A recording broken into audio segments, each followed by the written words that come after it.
I'm sure you've heard that you have to have a story beat or a character beat in every scene from some book or writing teacher that you've had or somewhere.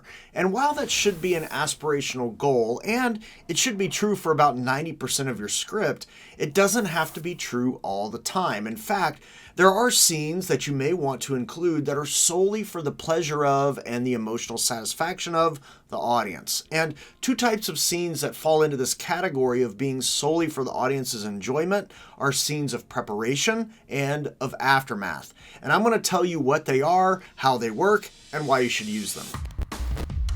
The names themselves kind of tell you what they are. Scenes of preparation and scenes of aftermath are scenes that can be on either side of an event important to one of your characters. They're preparing for the event or it's the aftermath of the event. And the two that get used most often are scenes that surround a battle or a date. In a battle scene of preparation, the characters are gearing up, they're sharpening weapons, loading ammunition, putting on their battle gear, all of that stuff. In a date scene of preparation, the character's trying on different outfits and fixing their hair and deciding which shoes to wear. And you've seen these types of scenes. They happen all the time. Scenes of aftermath are simply how the character is processing what just happened at the big event. So what happened in the battle or what just happened on the date. So they're caring for the wounded or mourning those who died or crying over a date that didn't go well, or they're celebrating victory either on the battlefield or the dating field. So they are literally scenes on either side of an event that's important to a character. That's what they are. And here's the beauty of what they are.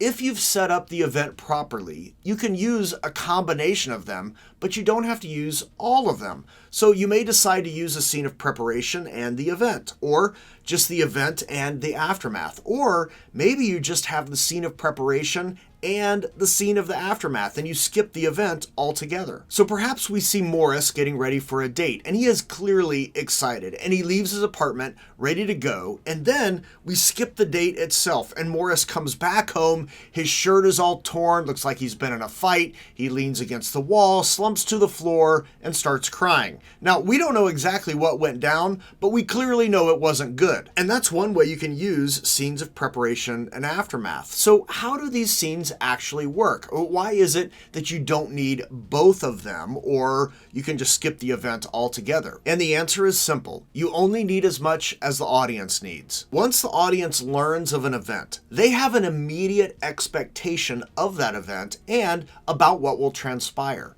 But as part of the storytelling experience, you can milk that expectation for a while if you want. So maybe you've got a couple and they've been dating for a bit, but the guy texts the girl with a "I'd like to talk" text. Now, as this is her story and we're mostly tracking with her, she starts speculating that he wants to make things formal and serious. And she is super excited about it. And she talks to her BFF, maybe even chats with her mom. She decides to go shopping, get a new outfit. She gets ready and she heads out on her date. Now, all of those scenes are scenes of preparation. She is preparing for the event, and her excitement translates to the audience's excitement for her. But the more she gets excited, the more worried at the same time the audience is getting. So the character's getting excited, and we, the audience, are getting excited and worried at the same time, and in equal measure. So the more she gets excited, the more we get excited and worried, etc. Maybe we are worried that she is misinterpreting what will be asked, and we begin to suspect that whatever it is the guy wants to talk about is not going to be on the same topic that the girl wants to talk about. And if you're telling this story, you may choose to show us the actual date and what happens on it, and that's perfectly fine. You may choose, though, to skip the whole date itself. It's just a cut to the scene where the girl is knocking on the door of her BFF after her date, and she's in tears, and then she tells the BFF that the guy didn't want to get more serious. In fact, he wanted to break up. So we get a scene or two of aftermath as the girl and the audience can process what is happening. So how scenes of preparation and aftermath work is is they allow the audience to more fully experience the emotions surrounding the event that's important to the character. For scenes of preparation, it heightens either the hope or fear, maybe both, that the audience is feeling about the upcoming event.